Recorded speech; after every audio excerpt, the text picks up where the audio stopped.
ఇర్మియా గ్రంథం 20వ అధ్యాయం 11వ వచనం. ఒకసారి మీ బైబిల్ తెరిచి చూడండి. ఇర్మియా గ్రంథం 20వ అధ్యాయం 11వ వచనం. నాతో కలిసి అందరూ చెప్పండి. అయితే పరాక్రమము గల శూరుని వలె యెహోవా నాకు తోడయ్యున్నాడు. నన్ను హింసించువారు నన్ను గెలవక త్రొట్టిల్లుదురు. వారు యుక్తిగా జరుపుకొనరు గనుక బహుగా సిగ్గుపడుదురు. వారెన్నడూను మరువబడని నిత్య అవమానము పొందుదురు. భక్తుడైన ఇర్మియా హృదయంలో నుంచి విశ్వాసపూరితమైన పలుకులు. చుట్టూతా ప్రతికూల పరిస్థితులు. ఆ ప్రతికూల పరిస్థితుల మధ్యలో ఇలా అంటాడు, అయితే పరాక్రమము కలిగిన శూరుని వలె యెహోవా నాకు తోడై ఉన్నాడు. నన్ను పడగొట్టాలని కొంతమంది ప్రయత్నం చేస్తున్నారు. నన్ను ఓడగొట్టాలని రకరకాల యుక్తులు కుయుక్తులు పన్నుతున్నారు. వారు ఎన్ని ప్రయత్నాలు చేసినా పరాక్రమము కలిగిన శూరుని వలె యెహోవా నాకు తోడై ఉన్నాడు గనుక నన్ను హింసించువారు గెలవరు. నేనే గెలిచేటట్లుగా దేవుడు నా పట్ల కార్యం చేస్తున్నాడు అని భక్తుడైన ఇర్మియా తన స్వీయ అనుభవాన్ని చెప్తున్నారు. నా చేతులెత్తి ప్రతి బిడ్డను దీవిస్తూ ఉన్నాను.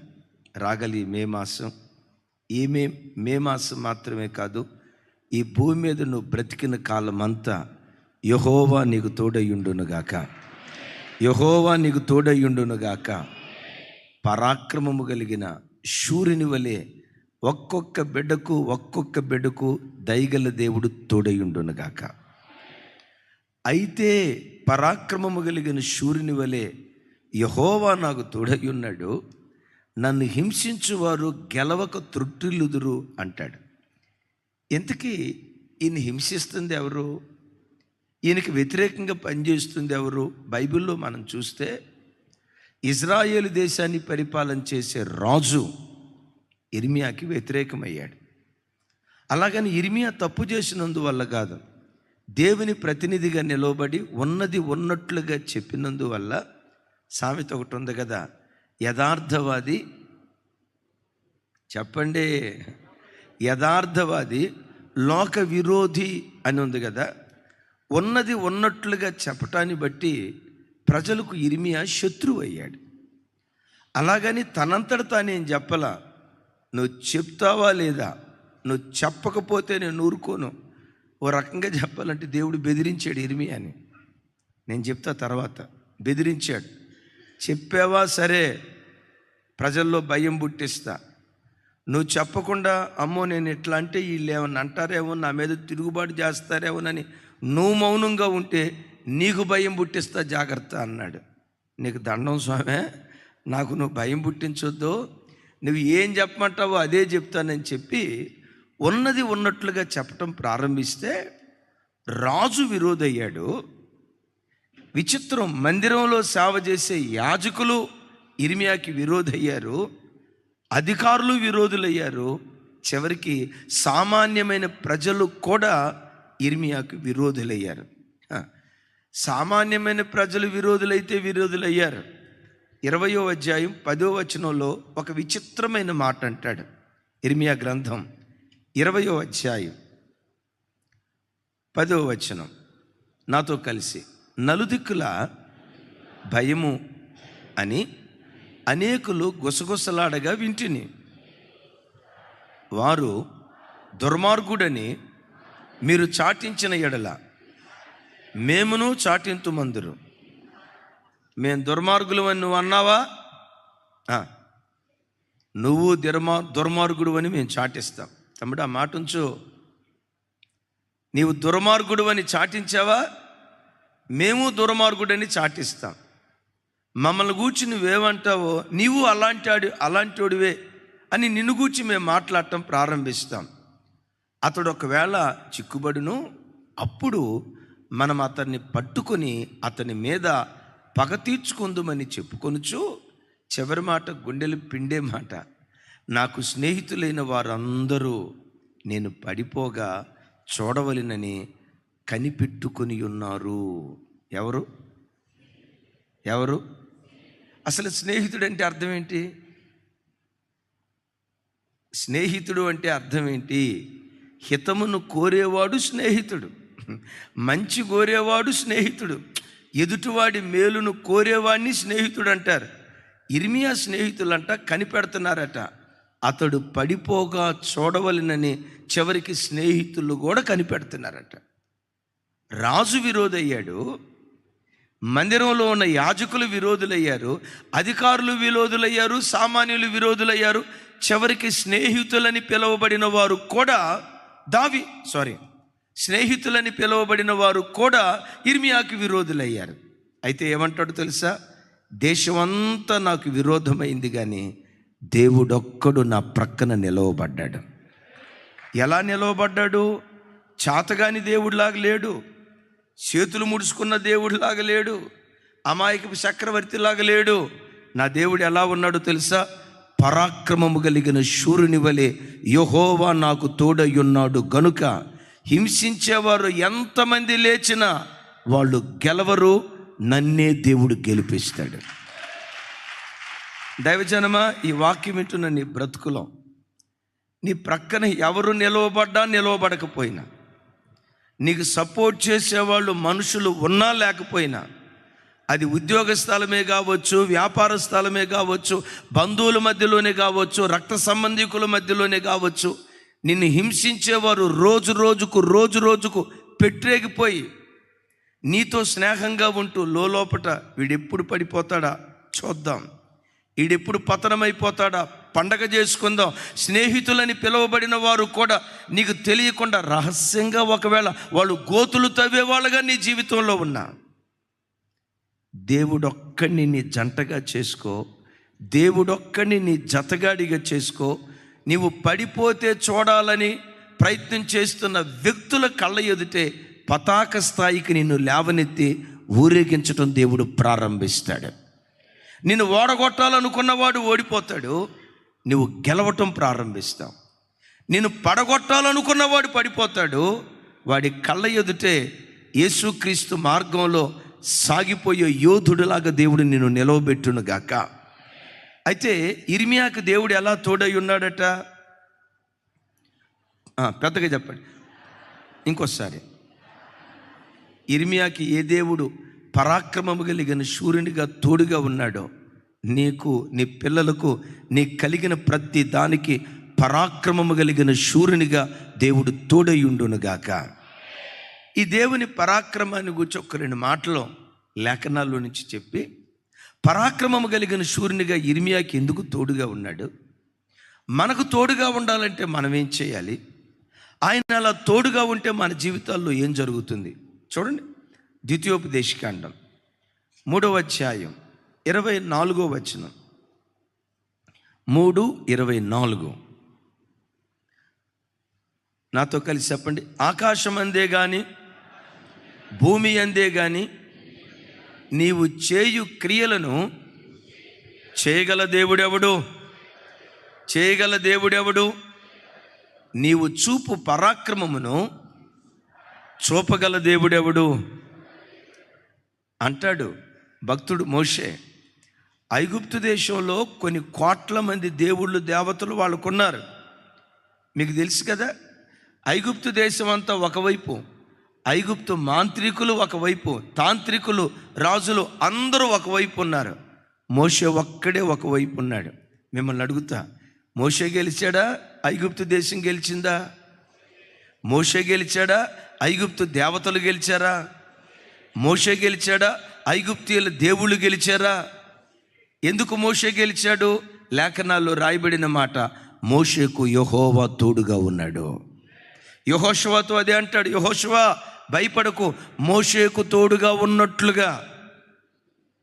పెద్దగా చెప్పాలి, మోషేకు తోడుగా ఉన్నట్లుగా నీకును నేను తోడుగా ఉంటాను. యేసు నామం పేరిట ఇర్మియాకి దయగల దేవుడు ఎలా తోడుగా ఉన్నాడు, మోషేకు దయగల దేవుడు ఎలా తోడుగా ఉన్నాడో, లైవ్లో వాక్యం వింటున్న ప్రతి కుటుంబానికి, ఆరాధనకు వచ్చిన ప్రతి బిడ్డకు ఆ దేవుడు తోడుగా ఉండునుగాక. ఆ దేవుడు తోడుగా ఉండటాన్ని బట్టి మోషే భక్తుని జీవితంలో అంటాడయ్యా, నీవు చేయగలిగిన క్రియలు చేయగలిగిన దేవుడు సృష్టిలో ఎవరున్నారయ్యా? నీకులాగా పరాక్రమం చూపగలిగిన వాళ్ళు ఎవరున్నారయ్యా? పరాక్రమము చూపే విషయంలో నీకు నీవే సాటి. ఏం చూపే విషయంలో? పరాక్రమాన్ని కనపరిచే విషయంలో. ఎస్, అంతకు మునుపు అంటాడు, పరిశుద్ధతలో నీ వంటి వాడు లేడు, స్తుతి కీర్తనలను బట్టి నీవు పూజ్యుడవు, నీ ఒక్కడివే అద్భుతాలు చేయగలిగిన వాడవు, పరాక్రమం జరిగించే విషయంలో నీ వంటి దేవుడు లేడు అంటాడు. పెద్దగా చెప్దాం ఆమేన్. అందుకని బిడ్డలారా, ఇంత పరాక్రమ కార్యాలు చేసే దేవుడు నీకుండగా కరువు వచ్చినప్పుడు, కష్టం వచ్చినప్పుడు నరమాతృని ఎందుకు ఆశ్రయిస్తావు? మానవమాతృడి దగ్గరికి ఎందుకు వెళ్తావు? పరాక్రమాలు, ఎస్, పరాక్రమ కార్యాలు జరిగించే ఎంత గొప్ప దేవుడు నీ దేవుడై ఉండగా చిన్న చిన్న వాటికి ఎందుకు కలత చెందుతావు? చిన్న చిన్న వాటికి ఎందుకు నువ్వు భయపడతావు?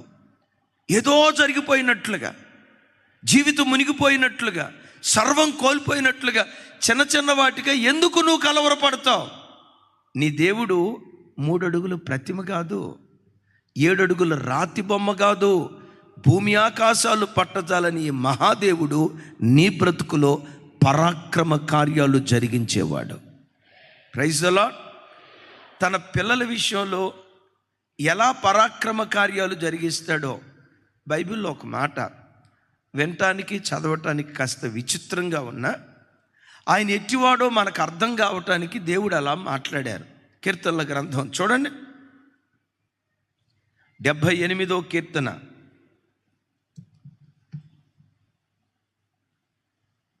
78వ కీర్తన అందరూ చూడండి, 65వ వచనం. 75వ కీర్తన 65వ వచనం, కొంచెం పెద్దగా నాతో కలిసి. అప్పుడు నిద్ర నుండి మేలుకొను ఒకనివలెను, మధ్యవశుడై ఆర్భటించు పరాక్రమశాలి వలెను ప్రభువు మేలుకొనెను. చివరి మాట చెప్పండి, నా వైపు చూసి చెప్పండి. చివరి ఏమని రాసింది చెప్పండి? ప్రభు మేలుకున్నాడా? అదే తెలిసిందా మీకు? దానికి ముందే ఉంది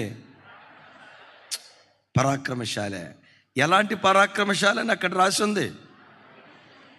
మధ్యవశుడై, చెప్పాలి, మధ్యవశుడై ఆర్భటించు పరాక్రమశాలి వలె ప్రభు మేలుకొనెను.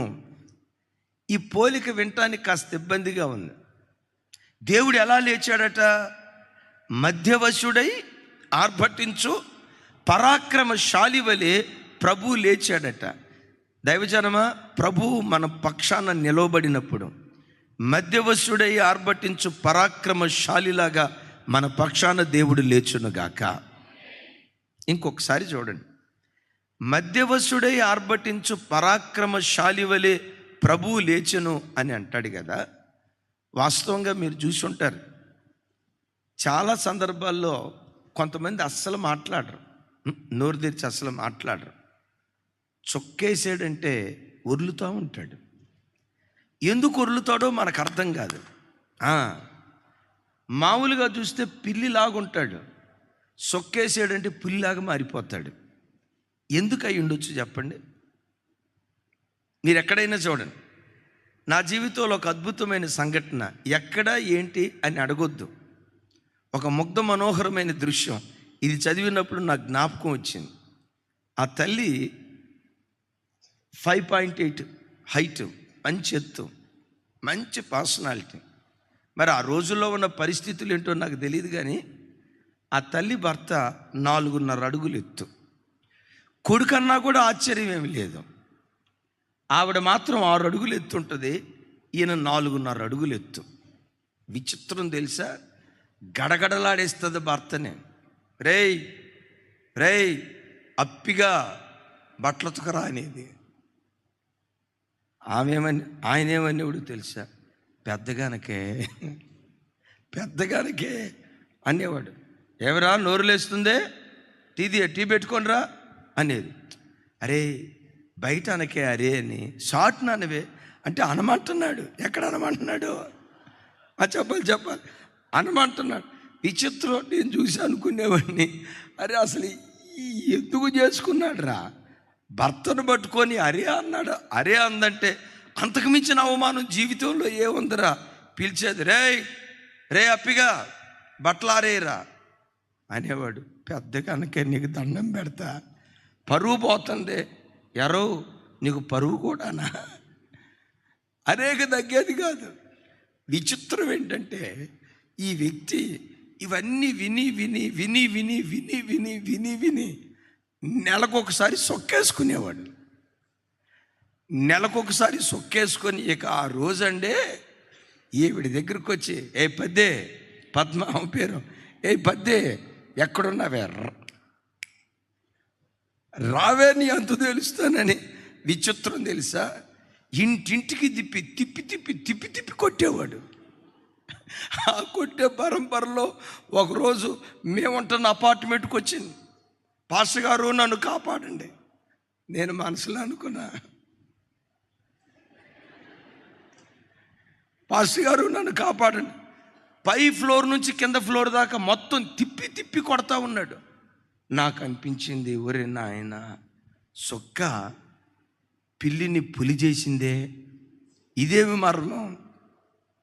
ఏంటంటే మధ్యవస్తుడైనప్పుడు మద్యాన్ని తాగినప్పుడంట బ్రెయిన్లో కంట్రోలింగ్ సిస్టమ్ ఉంటుంది. ఎదుటోడు ఏదన్నా అన్నాడు అనుకో, సహజంగా బ్రెయిన్కి వచ్చే సిగ్నల్, బ్రెయిన్లో నుంచి వచ్చే సిగ్నల్ ఏంటంటే మౌనంగా పని వద్దులే ఆగిపో. ఆ సిగ్నల్ బ్రెయిన్లో నుంచి మనిషికి రావటాన్ని బట్టి సైలెంట్ అవుతాడు. ఆ కంట్రోలింగ్ సిస్టమ్ నిశ్శబ్దం అయిపోద్దంట మందు తాగినప్పుడు. ఇక అప్పుడు చూడండి ఏమేమి అనాలో పిల్లి కూడా పులి అయిపోద్ది. నా మాట ఇక్కడ వినండి. మధ్యవశుడై ఆర్భటించు పరాక్రమశాలి అని రాస్తుంది కదా. అరే మద్యం పిరికోడినే పులిలాగా చేస్తే, పిల్లినే పులిలాగా చేస్తే, పరాక్రమవంతుడు మద్యం వేసుకుంటే ఇంకెట్టుంటుంది? ఆర్భటించినట్లుగా నా పిల్లల పక్షాన నేను ఆర్భటిస్తాను. ఎట్లా ఆర్భటిస్తావయ్యా? అదిగో మధ్యవశుడై ఆర్భటించు పరాక్రమశాలి ఉన్నాడే, నిజంగా నా పిల్లలు నా కొరకు నిలవబడాలే కానీ, ఇర్మియా ప్రవక్తలాగా దేవుని వాక్యానికి ఖచ్చితంగా నా పిల్లలు సాక్షులుగా నిలవబడాలే కానీ నా పిల్లలు నేను విడిచిపెట్టను. ప్రపంచమంతా నా పిల్లలకు శత్రువులైన, ప్రధాని శత్రువైన, ముఖ్యమంత్రులు శత్రువులైన, గల్లీ లీడర్ మొదలుకొని ఢిల్లీ లీడర్ వరకు ప్రపంచమంతా నా పిల్లలకు శత్రువులైన నేనొక్కడిని నా పిల్లల పక్షాన నిలవబడతాను. ఎలా నా పిల్లల పక్షాన కార్యం చేస్తానో తెలుసా? మధ్యవశుడై ఆర్భటించు పరాక్రమశాలిలాగా నా పిల్లల జీవితాల్లో నేను కార్యం చేస్తాను. ఒకసారి చూడు, చేతులెత్తి యేసయ్యని అడుగు, అయ్యా ఎవరు నా ప్రక్కన నిలవబడినా నిలవబడకపోయినా, నిజమే స్నేహితులని పిలువబడిన వారు కూడా పడిపోవాలని చూస్తున్నారంటే ఇంకెవరిని బ్రతుకుల్లో నమ్మేదయ్యా? అందుకని కొంచెం వినటానికి ఇబ్బందిగా ఉంది కానీ మేకా గ్రంథంలో అంటాడు, నీ కవిగిటిలో ఉన్న, చెప్పండి ఏం భయపడకండి అయ్యా, బైబిల్లో రాయబడిన మాట చెప్పండి, నీ కవిగిట్లో ఉన్న భార్యను కూడా నమ్మొద్దు అంటాడు. అలాగని భర్తలను నమ్మని కాదు నేను చెప్పే మాట. అంటే లోకంలో పరిస్థితి ఎట్లా ఉందంటే ప్రక్కనే ఉన్నట్లుగా ఉంటారు, పలకరించినట్లుగానే పలకరిస్తారు. అదే వ్యక్తి గోతులు తవ్వుతున్నట్లుగా, ఎవడు శత్రువో ఎవడు మిత్రువో అర్థం కాక కడవరి దినాల్లో జనాలు జుట్లు బీక్కుంటున్నారు. అయితే ఒకటి చెప్తాను, ప్రపంచమంతా ఎలా ఉన్నా దేవుడొక్కడు నీ పక్షాన నిలవబడితే, రోమపత్రికలో అంటాడు కదా, దేవుడు మన పక్షమై ఉండగా మనకు విరోధి ఎవడో? దేవుడు మన పక్షమై ఉండగా ప్రధానులు విరోధంగా లేచిన, మంత్రులు విరోధంగా లేచిన, ముఖ్యమంత్రులు విరోధంగా లేచిన, మరలా చెప్తున్నాను, సామాన్యుడు మొదలుకొని సామంతుని వరకు ప్రపంచమంతా నీకు విరోధంగా లేచిన దేవుడొక్కడు నీ పక్షాన నిలవబడితే నువ్వు ఓడిపోవు, నువ్వు గెలుస్తూనే ఉంటావు. నిన్ను పడగొట్టాలని ప్రయత్నం చేసిన వారి కళ్ళ ఎదుటే విజయోత్సవంతో దేవుడు నిన్ను ఊరేగించును గాక. చప్పలు కొడుతూ స్తోత్రాలు చెప్దాం. అంటాడు, వాళ్ళు గెలవరు, నన్ను ఓడగొట్టాలని ప్రయత్నం చేస్తారే వాళ్ళు గెలవరు. అంటే వాళ్ళు గెలవరంటే ఎవరు గెలిచినట్లు? ఇర్మియానే గెలుస్తాడు. పరాక్రమశాలిగా ప్రభు మనకు తోడుగా ఉంటే యేసు నామం పేరిట నువ్వు ఓడిపో, అడుగుపెట్టిన ప్రతి చోట నువ్వు గెలుచుదువుగాక. ఈరోజు నీట్ ఎగ్జామ్ రాయబోయే మన పిల్లలకు పరాక్రమశాలిగా దేవుడు తోడుగా ఉండునుగాక. వారి చేతులు పట్టుకొని దేవుడు యేసు నామం పేరిట ఆ బిడ్డలను గెలిపించునుగాక. గెలిపించేటట్లు చప్పలు కొడుతూ స్తోత్రాలు చేద్దాం. రైట్. అయితే ఒక విచిత్రమైన మాట, ఆయన నిన్ను గెలిపించాలంటే ముందు నీవు ఆయన్ని గెలిపించాలి. ఇది కిటుకు.